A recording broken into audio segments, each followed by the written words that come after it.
What's up, everybody? Welcome back to the podcast. Today, we're going to talk about the most powerful word in the world. We're also going to talk about the worst word, or the word that you have to cut out of your vocabulary if you have any hopes of reaching for your greatness and grasping the cloak of the ghost of your potential. I don't know what that means. That sounded kind of cool and literary in my head. What's it mean to grab the cloak of greatness? I don't know. Use your imagination. But we're going to talk about those two words, the most powerful word and the worst word. But before we do that, before we can understand why they're so powerful, why they're so negative, we need to understand first how we learn, or how the brain learns, or how the brain encodes information. Because by underlying the underlying neurobiology, you're going to have a better sense for why the words we use when we speak to ourselves and to others, why they matter so much. So let's start off with how we actually learn. This is pretty cool. Inside your brain, you have billions and trillions. I don't know. It's more than two things called neurons. These little cells. They're inside your brain. They blink whenever you have a thought. Whenever something occurs, whenever there's a stimuli that you're reacting to, these little neurons in your brain just light up. And the way that you learn, the way that you think, the way that you formulate consciousness is these neurons, they fire in a chain. And a specific chain of neurons firing is going to, drudge up a particular memory. If it's a different chain of neurons firing, it's going to be a different memory. And so these are called neuronal pathways. And this is important because as you're going through life, your brain is constantly creating these neuronal pathways as you learn new things. This is called plasticity. Your brain has the ability to change these neuronal pathways, to alter them, like a construction crew going out and digging up this road and then putting in a new road, or creating a bypass around it, right? Your brain can do this all throughout life, but it becomes more difficult as you get older because these pathways become more and more ingrained. Now, the very first time you have a particular thought, like maybe I meet you for the first time and you tell me your name and you say, "My name's David." Okay, cool. Nice to meet you, David. As my brain takes in this information, it's going to start creating a new pathway, and it's going to probably create a pathway based off of some familiar previous event. So if I know other Davids, or if I've met other people at the particular venue that we're meeting for the first time, or maybe you're a redhead. So I'm like creating pathways that are linked with other redheads in my brain. So the neuronal pathways tend to piggyback on each other. But the first time that I have this thought, oh, this ginger at this restaurant named David, this is the very first time I've ever had this thought. And so what's going to happen is the neurons are firing, but they don't exactly know where each other are, or like what's the most efficient route between them. And the way that I like to think about this is, if you, my friend David, if I've known you for many years, and I visit you like once a week at your house, and it's in a particular neighborhood of the city that I'm very familiar with, well, I know how to get to you very efficiently because I've made that trip hundreds and hundreds and hundreds of times. However, if you move now to a new area of town, even if I'm very familiar with the town, but I've never been to your particular location, well, I can triangulate to your neighborhood pretty quickly, pretty efficiently. Probably not going to take too many wrong turns. But then to actually dial into your specific location might take me a little bit of doing, right? Now, the next time I go to find you, I know the general neighborhood, and I know more specifically where you are, so I can probably triangulate to you even more quickly. And the more I visit you, the quicker the trip gets each time, until I land on the most efficient and effective route to get to you, regardless of where I am in the city. Okay? And that's pretty much what's happening inside your brain when you have a thought. The more you have that thought, the easier it becomes to specifically pinpoint the location of that neuronal pathway. And so it becomes easier and easier to have that thought in the future. And if you've ever tried to learn a foreign language, you're probably familiar with how difficult it was to learn the vocabulary, because the only way to get the vocabulary into your brain is just through repetition. We call this muscle memory, right? Like the more you just memorize and you do the thing, the more it becomes automatic. But it's very difficult in the future. It takes a lot of cognitive exertion until it gets to the point of being something that's easily reproduced because it's so familiar. Well, your brain as you're having the thought more frequently, like the first time you ever thought of the word table in German was very, very difficult, but by the millionth time, it's very, very simple. The reason it gets simpler is because your brain, in an attempt to conserve energy, says, oh, you're having this thought quite a lot. Like you're using the word table in German like every day now. You must live in Germany, right? And so your brain starts to codify this and say, this is an important thought. We need to make this more easily accessible. Because your brain, it consumes a ton of energy considering how small it is. It's very calorically consumptive. And so it wants to make recurring thoughts efficient because it says if you're having this thought a lot, it must be important.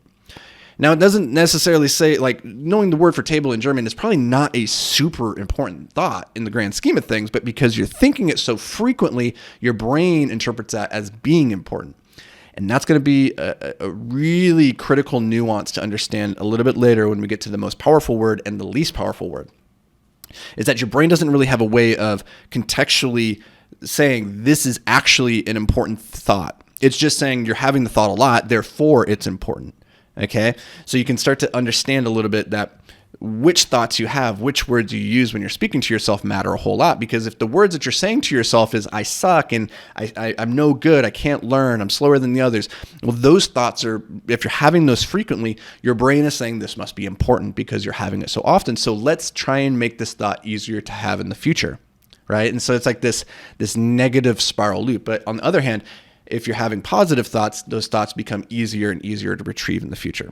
Now, the way that your brain makes it more easy to retrieve is through something called myelination, or the myelin sheath. So think about this as like fiber optics for the brain. If you have the thought so many times throughout the day that you suck, then your brain is like, well, this must be very, very important. So let's make this easier to retrieve. And so what it'll do is it'll lay down this fatty substance called myelin, and it will coat the neuronal pathway in myelin. And this is like this gray matter that your brain kind of looks like, right? And this is making the transmission of the electrical impulses between one neuron to the next like exponentially faster. Okay, so think of it like instead of having just a cobblestone avenue connecting these neuronal pathways in the city of your mind, now we've ripped that all up and we've put it in like a super highway. So now it's like super fast. You can get to your friend's house on the other side of town really, really quickly. So that myelin sheath is very important because once a neuronal pathway becomes myelinated, it's very hard to undo it. It's not impossible. Remember, like plasticity is a thing all throughout a human's life, but just becomes more difficult because it becomes so deeply myelinated, so ingrained. So if you grew up in an environment where you were constantly being told you're not good enough and you started to like internalize those thoughts and tell yourself that, it's a whole lifetime of ingraining this thought into your brain. It can be very, very hard to turn that around. Right? But it's important to understand that that is not your voice. That is the voice of somebody else that's been planted inside of you, right? Like those thoughts about how your worth and how good you are, those aren't your thoughts. Like no child on their own just thinks they suck. Like everybody thinks that they're awesome and they're above average, right? And so when you have these negative thoughts, first is just to recognize those are implanted from somebody else. Those are not yours, and you do not have to attend to them. Which leads us then to the worst word and the most negative, the word that you can't afford to have in your vocabulary if you have any aspiration of actually moving towards your greatness. And that word is the word can't. To say I can't do something for so many people is just a reflexive action. Before they've even objectively examined the accuracy of the statement. And that could be across all different spectrums. Like when we were in Antarctica, it was very interesting to me. The people, we had the opportunity to do a polar plunge, jump into the Antarctic waters where it's incredibly cold. It really is, it's something. And I was excited to do it. My brother was excited to do it. Jamie was excited. But there were people in the group that said, I can't do that. I don't do that. And it was fascinating to me how there's no reason for them to think that they can't do it. It's just a simple matter of stepping off of the gangway and jump into the water. Like if you can jump into 70-degree water, you can jump into freezing water, right? There's no functional difference. Now you're tied up to the boat, and so it's very easy to get out. And so like objectively, you look at it and you're like, no, you can do this. When you say you can't do this, like that's just an inaccurate statement. You could not want to do this, right? Like, and that would maybe be more accurate. But to say that you can't do something is the most limiting language that you can possibly adopt.